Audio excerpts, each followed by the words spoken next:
పాలకమండలి సభ్యులు అందరూ క్షమాపణ చెప్పాలి. Deputy CM Pawan Kalyan. Andhra Pradesh Nivas news.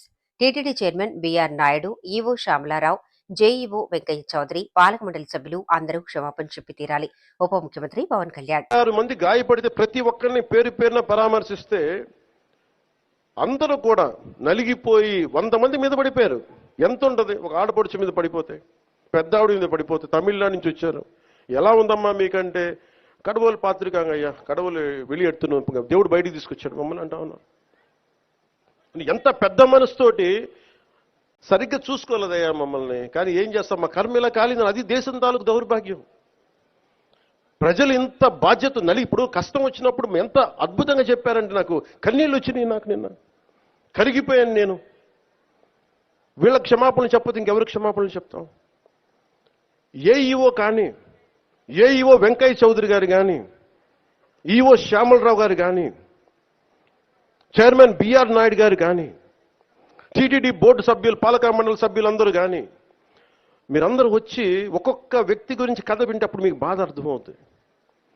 క్షమాపణలు చెప్పండి. మీరు క్షమాపణలు చెప్పి తీరాలి. వేరే దారి లేదు మీకు.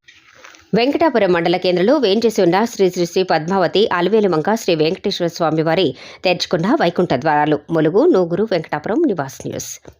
అత్యంత పవిత్రమైన ముక్కోటి ఏకాదశి రోజున ఉత్తర ద్వార దర్శనానికి అంతా ప్రాధాన్యతనిస్తారు. ఈ నేపథ్యంలో 10వ తారీఖు శుక్రవారం వేకువజామున 3 గంటల నుంచి భక్తులు అధిక సంఖ్యలో పాల్గొని ములుగు జిల్లా వెంకటాపురం మండల కేంద్రంలో గల శ్రీ పద్మావతి అలివేలు మంగమ్మ శ్రీ వెంకటేశ్వర స్వామి ఉత్తర ద్వార దర్శనం పాల్గొన్నారు.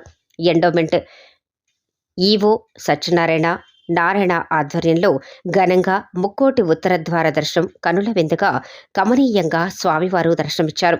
అధిక సంఖ్యలో భక్తులు పాల్గొని స్వామివారి ఆశీస్సులతో పాటు కృపా కటాక్షాలను కలిగినందుకు ఆనంద ఆశ్చర్యాలతో తేలియాడారు.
పోలీసులపై డిప్యూటీ సీఎం పవన్ కళ్యాణ్ ఆగ్రహం.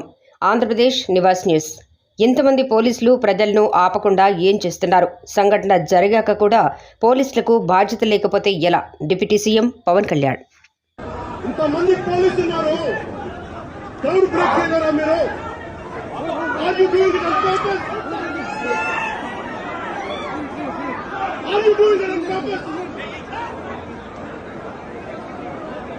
సంఘటన జరిగాక కూడా మీకు బాధ్యత లేకపోతే ఎట్లా?